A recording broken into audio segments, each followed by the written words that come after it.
success can be measured in so many ways, and everybody has their own definition of success. I feel like I'm successful because I've started a business and I've continued it, and it's still maintaining very well, and I don't get caught up with the dollar value.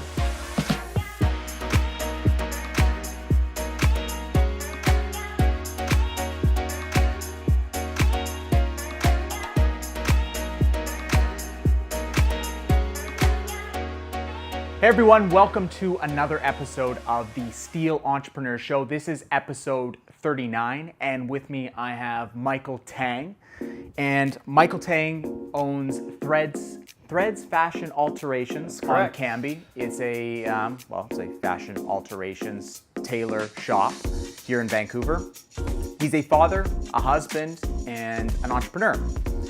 Michael is a longtime tailor. I think I remember reading it was like 15 years. 20 plus years now. 20 plus. You barely look 20. Yeah, I know. 20 plus years of experience, approximation. And that was with your mom first, right? My mom first, yeah. Okay, yeah. Cool.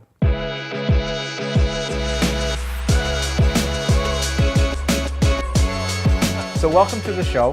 This is your first time on a show like this. So we'll go really easy on you. Thank you so much. But I did tell you that I'm not going to pull punches. There's a lot of stuff that I want to cover that is not so much business related, but kind of more related to being a person, being a father, being a husband, and being a business owner. So we won't be going over like revenue and stuff like that. I'm not interested in that. What I'm interested in is things like, how does one juggle being an entrepreneur and being the father of what, a 2-year-old? 2-year-old. Yes. 2-year-old. So that's kind of where I want to focus. So heads up. So I always try and describe you the best that I'm able, and sometimes for example, you and I have only really met twice, and we've met before just in passing, but we've only really met twice. So how would you describe yourself, both personally and in business? Personally and in business, I guess you could really apply it to both ways. I'm pretty easygoing, relaxed. I try to cater to my clients' needs as best as possible without overdoing it. In the past, I've exerted myself too much, but in recent years, after having Savannah, my daughter, I've learned to take it back and focus on what's more important, and to live a more steady and paceful life, and to have that good balance of family and business. So what's really important to me is that I'm living a sane type of lifestyle, not running around too much like I have in the past. So not what we're doing, Danny. The opposite of what we're doing. We stand to learn something. Sorry, keep going. Tell me about who are you as a business person? I kind of just touched on that a little bit, but I want a little bit more. Well, predating my daughter, I was very hardworking. I would always, it was hard for me to say no to my clients because I'm always face to face with them, and I learn to know them personally, learn their first names. So when they come in, it's almost easy for me to just, hey, Adam, for example, And I learned. And you agree to those impossible deadlines? I do. I tend to, because I'm such a people pleaser, and it wasn't until more recent years where I learned to not be that way. Because at the end of it, it's my own sanity I need to preserve, and your families, and my family's. Yeah. So working hard was a big deal for me before. And now, would you say it's more working smart? Working smart, yes. Okay. Yes. Well, we'll get into that. Perfect way to say it. Yeah. I wanted to touch on you mentioned you're getting more comfortable with saying no. Yes. When did that change as a result of having a family, and what did that transition look like? Like, for example, I, like you did, I have trouble saying no to clients. Like I think if it's a fear of upsetting them, a fear of them going elsewhere, a fear of whatever, right? That's all the above. How did you learn to deal with that, or was it just a circumstance? It wasn't easy, for sure. It wasn't easy because it wasn't like I picked this up over the first season, the next following season, where I haven't learned my lesson yet. Yeah. It took a little bit of time. I had to start realizing that my clients' needs don't overtake my own needs. And it slowly dawned on me that I do need to say no, even though in my heart, in my mind, I'm thinking, yeah, I do want to help this individual out, because a lot of people come and have this sob story that they need something done for a wedding, for their own personal wedding, I'm for sure a a wedding birthday, is for Nana's 90th birthday, and it was very hard for me to say no to these people. Mm-hmm. But again, over time, it probably took me a couple of years to just learn to slowly say no, and also offer them an explanation instead of just outright saying no. And for me, I had a great excuse, because a 2-year-old daughter at home trumps anything anybody can say to me. That's true. It was probably the best excuse I have, because I want to be home by 6 o'clock to have dinner with them and spend some time with the family before, like most children, they go to bed by 8, 9 o'clock. So I want to get this tiny window. Yeah, I get this little bit of window to play with my kid before they have to go to sleep. Right? What happened when you started saying no? Like, did you get any pushback, or did you have to have any tough conversations, and what did those look like? I do have a selective few clients who are very needy. Mm-hmm. Of course, they weren't very happy.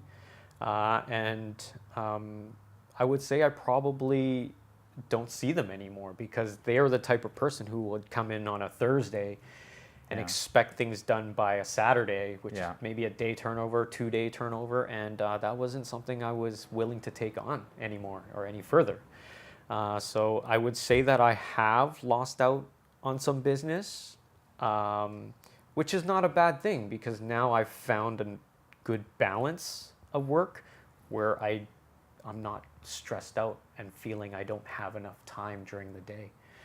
So maybe you got rid of, you lost some clients, but you lost the clients that really weren't creating, they were creating more problems than they were value. Right. In a sense, yeah, they were just too demanding, and I'm not really willing to cater to that anymore.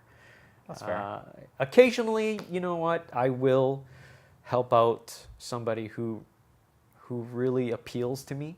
Yeah.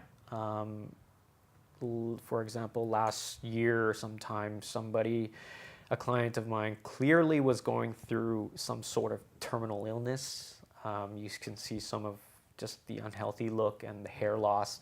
I didn't really pry into the story, but she did give me a little bit of backstory, and she did imply that she didn't have a lot of time left. Damn. And she was getting married on the fly in the middle of wedding season. Yeah.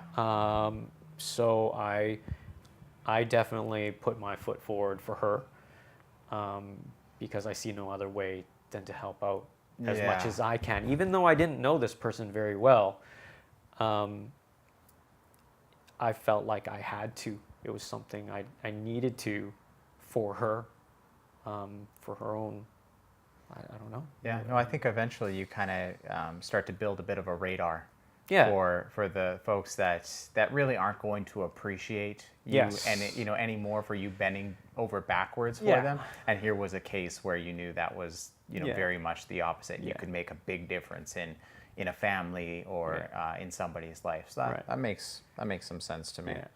I find that there are a few clients who don't value me. You know what? Maybe just thank you so much.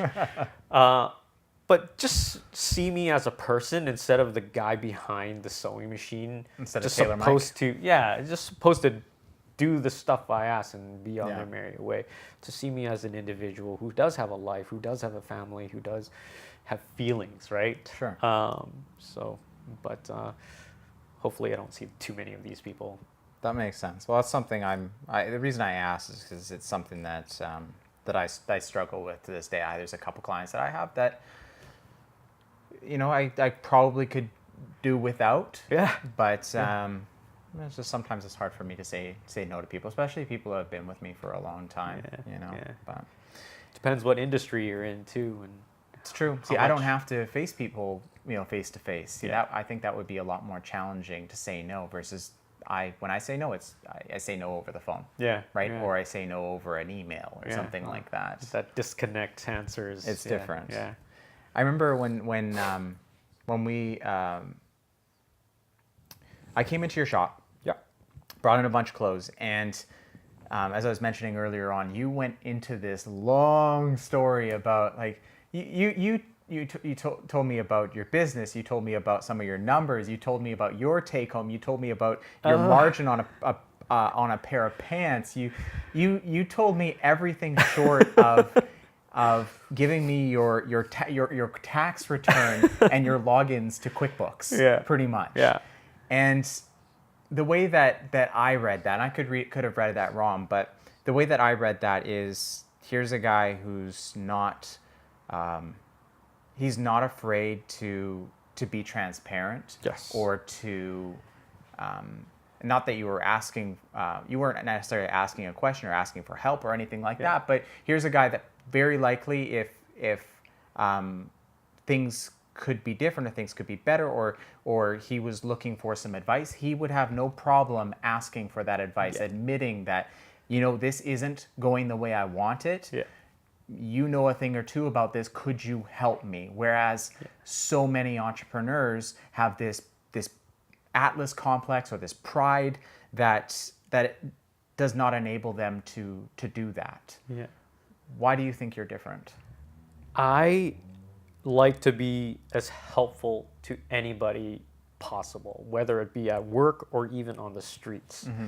So giving whatever change I have in my pocket to the homeless guy, no matter what reasons he's going to spend it on, it doesn't matter because it's going to help him at the end of the day. Mm-hmm. To my clients, I feel the same way. I'm going to offer them my truthful advice if they should or should not do something. Mm-hmm. I also try to give them like price point values, whether it's worth it or not. And I try to break it down. And like you were saying, I just told you, like I was just spilling out too much of my own business. Well, you were helping me understand the business. Yeah. Not that I had asked. Quite honestly. Exactly. Well, a lot of people just for reassurance, to get people to I guess maybe feel like maybe I'm doing it to try and build a relationship. I don't know, subconsciously. I really don't know, but I like to give people the information that they don't know, or I feel like they should know. For example, like I'm not in this business to get rich. I'm just in it to make a living, and I'm not living lavishly at all. I'm just there to put food on my table, a roof over my head, and save a little bit of whatever I can. And it all translates into how I interact with my clients. The more they know me, the more they're more inclined to come back and keep our relationship going. Because I recognize that there are places out there that are similar shops that offer better value. But unfortunately, in my space, with the high overhead, I do have to commit to my pricing. Sure. So I try to, again, be as transparent as possible, even just telling them things that are unrelated. Yeah, I wonder if it was because I think the bill was quite high because I brought in like 10, 12 pieces of clothing. Yeah. And so perhaps at that point you sort of felt the need to be like, it's high. I didn't even ask. Like I really did. I knew what it was going to cost. I'd been there before and I was ready to pay it, but maybe it was kind of like, oh, yeah. I've had clients bring in, just like yourself, like a garbage bag full of clothes and we'll go through every piece of article and the bill would come up to $500-$600 and they would just be shocked. Yeah. And in the back of my mind, I'm thinking, come on now. Shouldn't you at least expected that type of a number? Yeah. So then I again, this is a learning experience because I've gone through this before. I will lay it out to the client before when they walk in, the expectations before I go through all this extra labor work, only for them to pull out half of the clothes, which I've already helped them pin and mark and discuss. So you've learned your lesson a little bit. Yeah. So I do some when I get on the phone with someone for the first time, I will, one of my questions, I have sort of these 5 or 6 questions that I always ask them to kind of qualify them essentially. And one of the questions I always ask them is, and I put it like this, I say, you know, for companies like yours that I've worked with in the past, typically what they spend is $5,000 a month. Is that what you had set aside for this particular project? And right there, without kind of being like, hey, do you have $5,000? It seems to lower the shock value a little bit, but at the very least, but also kind of qualify them. Like at that point, before me putting together a proposal and spending all the time doing the research, they will tell me right then, oh, actually, no, we don't have that much money set aside. Right. And so then we all save ourselves a lot of work, a lot of time, and they can move on to the next person. Right. Yeah. And that wasn't so before. Before I would spend all this time creating a little video screenshot thing of what I would do. I would create this long proposal. I would really go to all lengths. Yeah. Just to find out that they wouldn't have been able to pay for our services in the first place. Yeah. And I've it is what it I've is. learned that the hard way on numerous occasions until I figured out how to process the right way, or a better way. I wouldn't say the right way, a better way. Yeah. You mentioned before you've got a daughter that is 2 years old. I've always, and especially more recently, as some of my friends start to grow up and have kids and things like that, one of the sort of recurring things that they share with me is that there is no bigger kick in the ass than having a kid, especially as a business owner. Yeah. How would you describe that? Walk me through that. What was it? What was Mike 1.0 and what is Mike 2.0?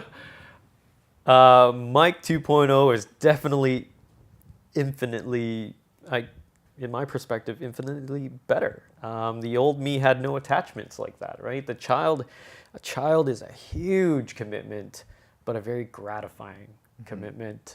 Very hard, a lot of hard work involved, but very worth it.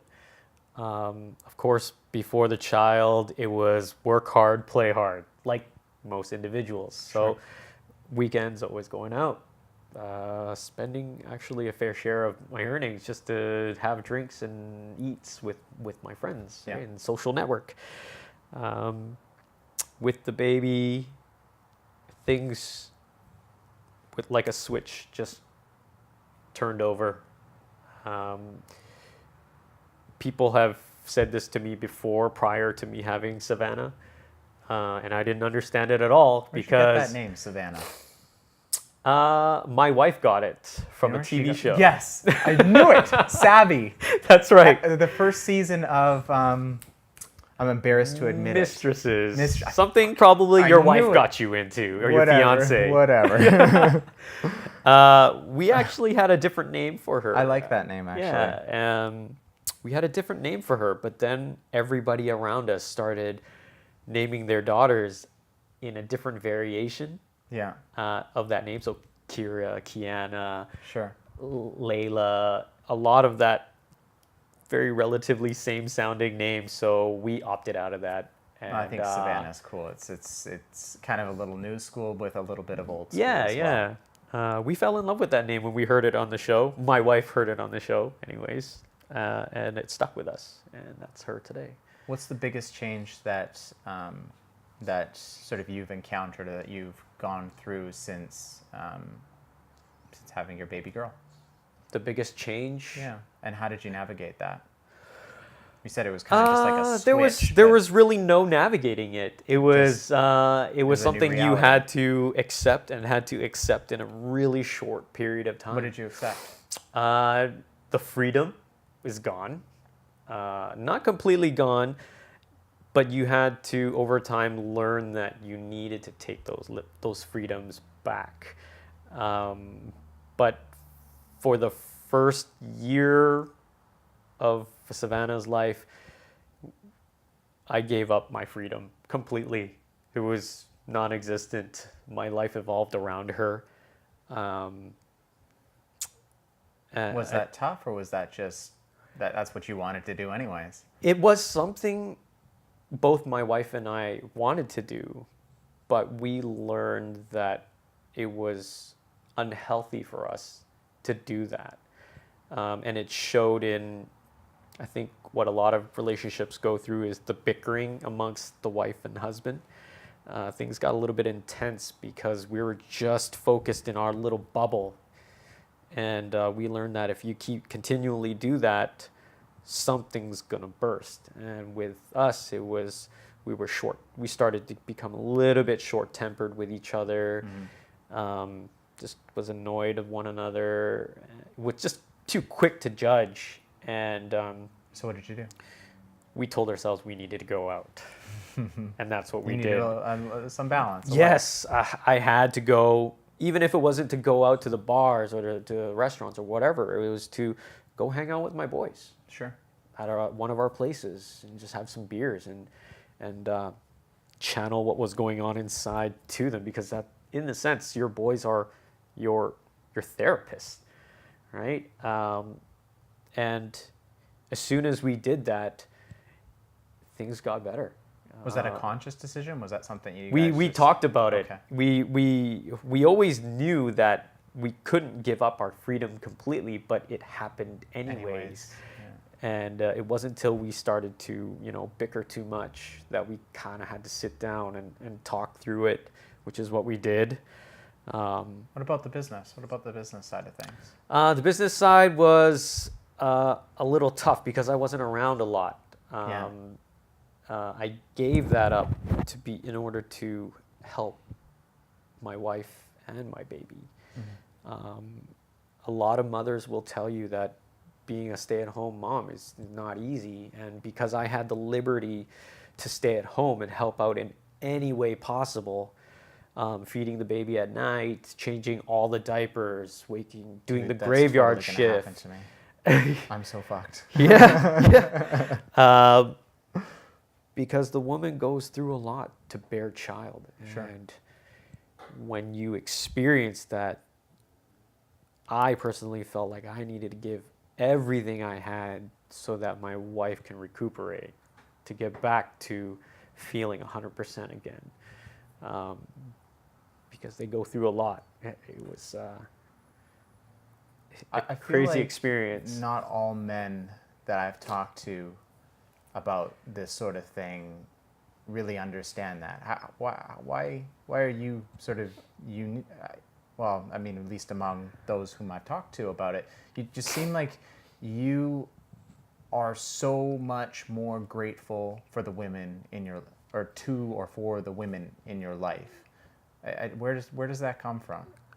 How could I train my kid to be the same thing when I have a kid?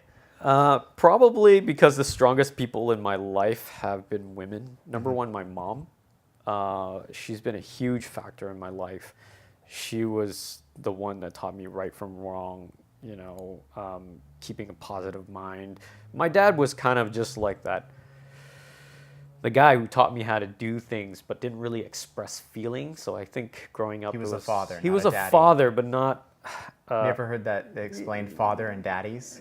No, I haven't. A No. father is the 1960s father who is stern and doesn't really talk to the kids all that much. Yeah. Provides, Yeah. puts food on the table, That's exactly. retires to his study, etc. Where the daddy is something entirely Little different. bit more- Plays with the kids, Yeah. etc. It's a shift that's happened over the years. Yeah. Yes, that is definitely one of the reasons.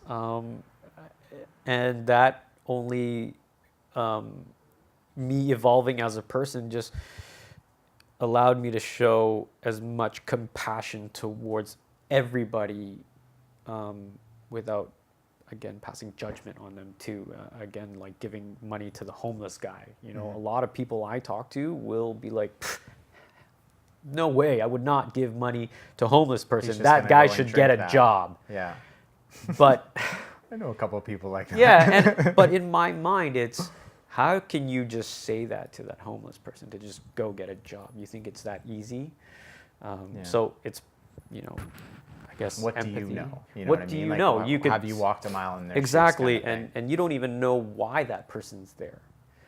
That's the biggest thing for me too. Is I try to figure out the backstory with everybody instead of just thinking that they're just taking advantage of the system, collecting welfare, and you know. Sounds like you're a pretty empathetic dude. I try to be, Yeah. no matter who it is, even if you're that, short of a word to say asshole. Yeah. Why are you like that way? And I try not to think about these individuals much at all, because if they're willing to make you feel this way, they're not. I'm not willing to put a second thought towards It seems them. like you exercise that empathy. Yes. Yes. By giving to that homeless individual or whatever. You instead of just sort of being empathetic, you practice empathy. Right. I think what it is no matter what situation I'm in, try to use love and kindness to overtake everything. I've actually got a question on that. So let's suppose that I am a little bit more like you, where I am prone to giving the homeless money, and my hypothetical fiance, let's just say, is a little less like that. Yeah. And is more like, they're just going to go drink that away, or they're just going to. How do you think I would navigate something like that? Doesn't matter. Just You do it don't. anyways. You are who you are. You don't navigate around that. What you just depicted right there is my wife, exactly. Me too. She's exactly that person who will, if we stopped at an intersection and there was a homeless guy there, she would roll up her window and lock the door. It's I don't funny. know anything about that. So, but for me, I would open my window and give him whatever change I have in my little cubby car box thing, change box. Yeah. Although I feel a certain way, and the way I orchestrate my life is like that, I don't preach it to others. I mean, I've tried to make my case with my wife to try to be more understanding. Sure. But ultimately, sometimes you can't change some of the programming people have undergone through their lives. And perhaps you just need to be empathetic to that. Yeah, I don't try to change her. I just try to ease it in, not forcefully, because anytime you force anything, it just doesn't work out. Sometimes just living by example is all you need to do. Yeah. So hopefully one day she'll see things the way I do, but she's already openly said it to me numerous times that I'm just a real You're a softie. odd one out of the way I think, and all of my friends feel this way too. They're just like, Mike thinks strange. It's not normal. Yeah. But I don't know what I can really attribute that to. Maybe my life experiences have brought me to this the way conclusion. You grew up, Yeah, or that sort of thing. So, but I like it. I really like the philosophy that I live by.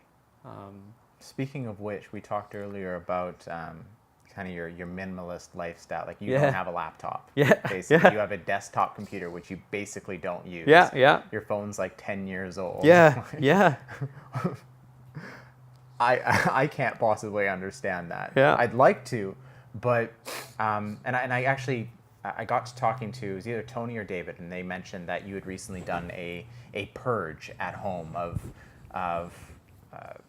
all the stuff that you don't use. Yeah.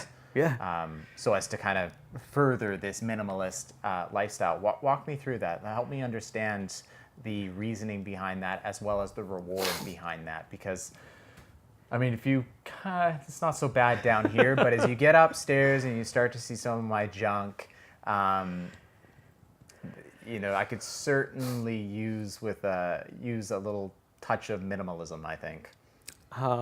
Clutter in physical form and mental form, I feel, is the worst thing anybody can just let lingering around. So I just feel like if there's too much stuff going around, or there's too many things laying around, it's a distraction to maybe visually, also mentally. It doesn't let you focus on the more important things, perhaps? Yes, and I guess so. Yeah. I just, like things like personal belongings. I feel like if you've don't touch something for 3 years, at least 3 years, that Get rid of thing's it. got to go. There's this, remember Tim Ferriss? Have you heard of Tim Ferriss? You don't have any technology, you don't. No. So how would you know? He interviewed this lady from Japan, and she's got this book about organization. I can't remember her name, but it was a wonderful interview. I think it was even translated. Danny, let's see if maybe Sarah can find that and link to that, because it's worth listening to. And the way that she gets rid of stuff or organizes stuff, or I think actually it's gets rid of stuff. She says, for example, if it's an article of clothing, she says, put that article of clothing on. Does it bring you joy? Yeah. If it doesn't, get rid of it. Yeah. And do that with everything you have, Yeah. and then see what's left. Yeah. Yeah. And I thought that was That's kinda pretty cool. much the same principles in terms of possession-wise at home. Sure. If I don't touch it, whether it be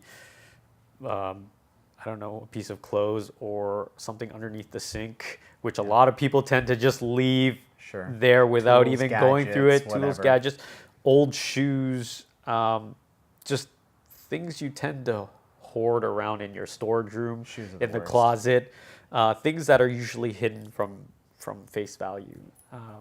I tend to do a little bit of a purge because Is this a regular purge, or is this every few years. okay? Yeah. And what does that Because look things like? tend How to do- break things- that down for me. Not much. I just go through everything, and if I feel like I don't need it any further, it's done. If it's even a may I need it, it's out. Because I need to know that I do need it. Otherwise, I know it's probably just going to sit there. Because it's been consistent where if I think I need it, it just sits there and doesn't Yeah. do anything and just takes up space. And what's consistent with a lot of people's lives is things just accumulate and they don't get smaller. So purging is one of the kind of like a fun thing for me. It feels good at the end of it. You're welcome to come It's- by anytime. Personally, it feels good to do it. It's a bit of a struggle sometimes because I have to force my wife to do it.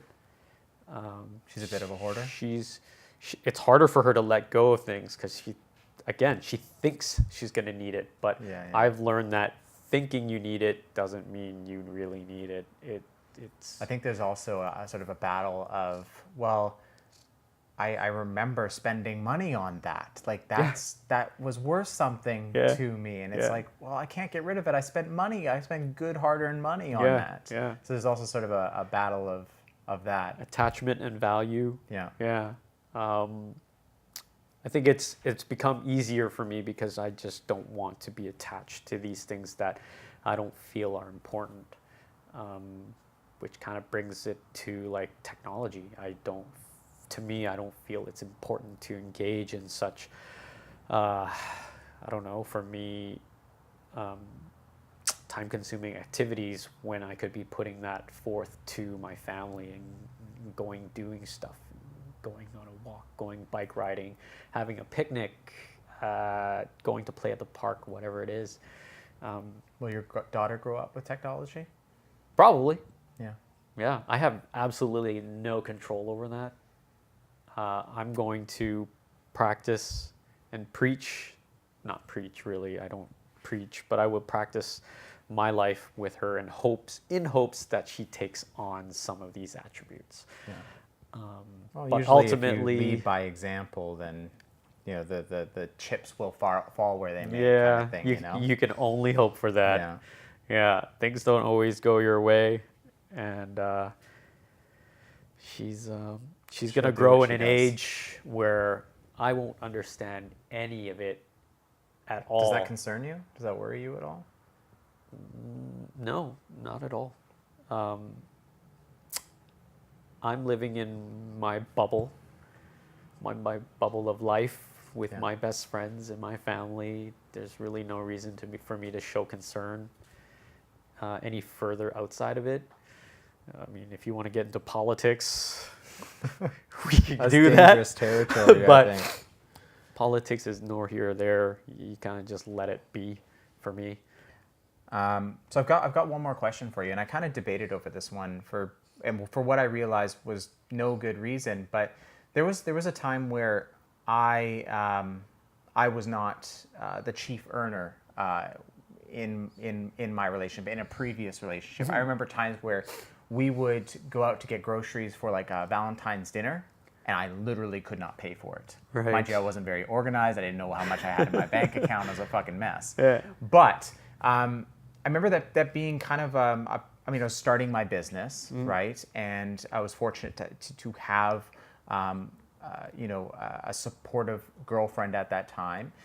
And in your relationship, as I understand it, with your wife, she is sort of the chief earner, and you have taken on different responsibilities. And I think for some men that would be a challenge. Yes. Right? I remember it being, actually, you know what? I think I was so wrapped up in starting my business that it wasn't all that. I think there were probably moments where it kind of bugged me a little bit. Yeah. But for the most part, I think I was just so consumed with what I was doing that I didn't really think of it all that much. Yeah, Plus, yeah. I was really immature and young, and Yeah, you yeah. know. How do you think of that? And for, I guess what I'm trying to ascertain here is, undoubtedly, other entrepreneurs, other business owners, especially ones with businesses, in sort of maybe their infancy, first 5 years, even first 10 years kind of thing, depending on what kind of business it is, Yeah. or businesses sometimes that just take a turn, Yeah. and they have to start over or something, right? Yeah. How do other men, other entrepreneurs, or how do they learn to be more like Mike? I don't know if people want to be like Mike, but I 'Cause think I could totally end up there. Yeah. Right. I could totally be in that position again. And how do I learn to be a better man? How do I be like Mike? that's a funny question. I think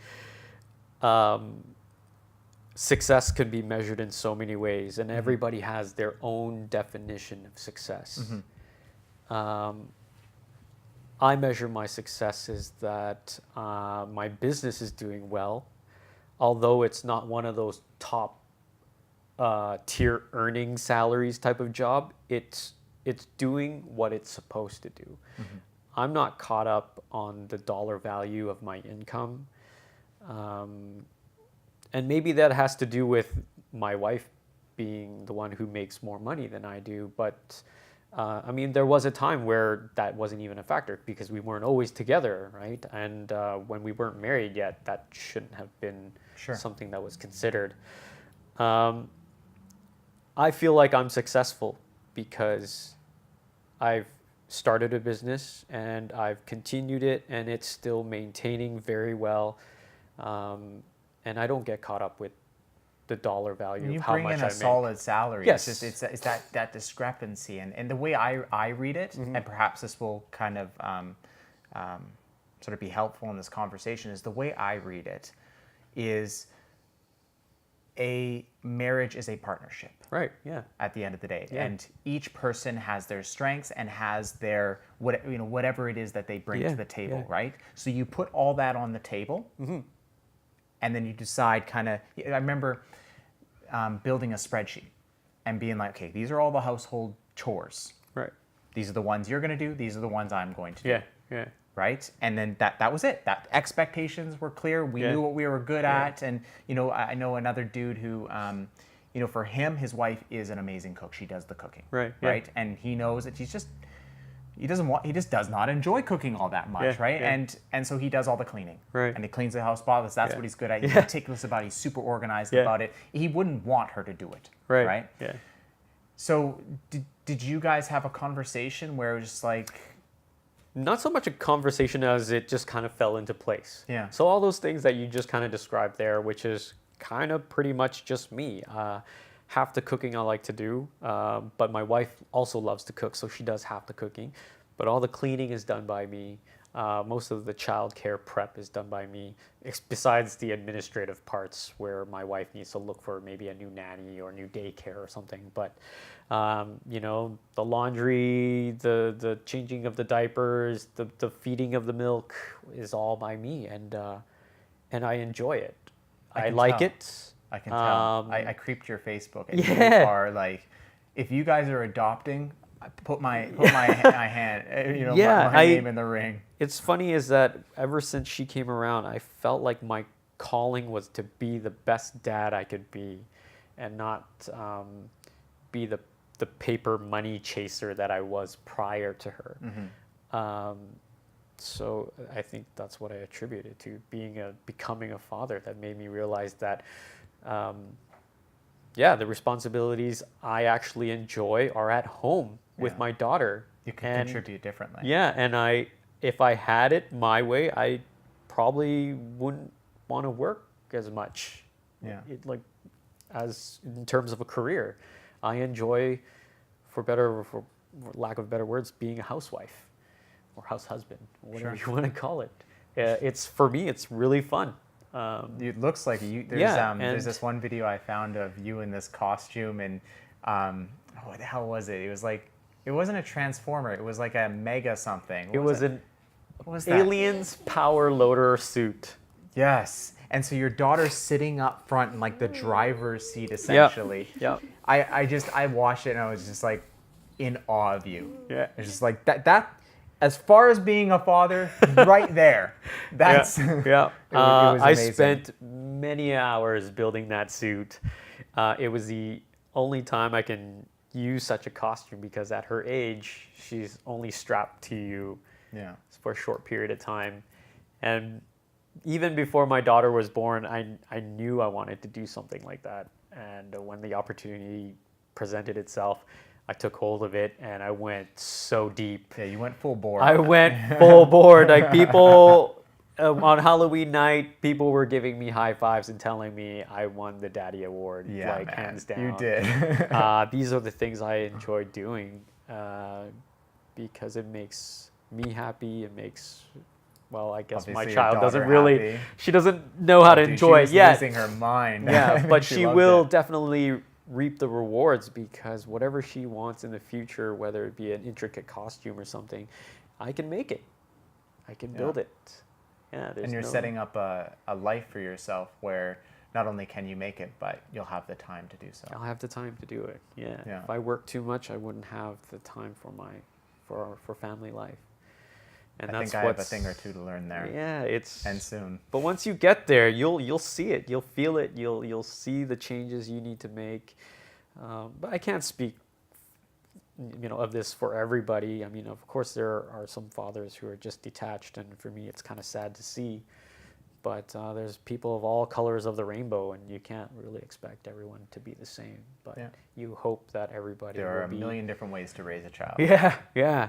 You hope that you just be the best that you can be, right?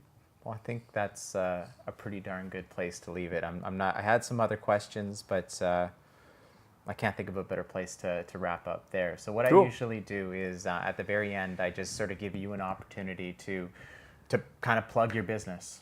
There won't be a ton of people watching this, but there will be some folks in Vancouver watching this, and it's an opportunity to just say, hey, this is where I'm located, et cetera, et cetera. If you need this, I'm there. All right. Hi, my name is Michael Tang, and I'm a tailor at the age of 36, probably the youngest and only tailor you'll meet around Vancouver region. And he's good. He's good. I proclaim to be good. But I have a little shop on Cambie and 16th, sandwiched between a bunch of stores in the middle there. But we do a lot of great work, like wedding gown alterations, suits, custom-made suits, repairs, you name it. If it's made by a sewing machine, we'll tackle it. So you can come by anytime. Yeah. Cool, man. Well, thank you. I really, Thank you, really Adam. appreciate your time. Yeah, I really enjoyed this. Cool. Thank you, everyone. Thank you for your time. Thank you for your attention. I really appreciate it. We appreciate it. If you have any questions, comments, whatever, for myself, for Michael, I'll make sure that I forward them along to him. You can just leave them in, if you're on Facebook, leave them in the comment section, on YouTube, comment section. If you like this, if you got any value from it, share it with your friends, send it in an email to a friend, whatever. It's all super appreciated. Until next time, thanks, guys.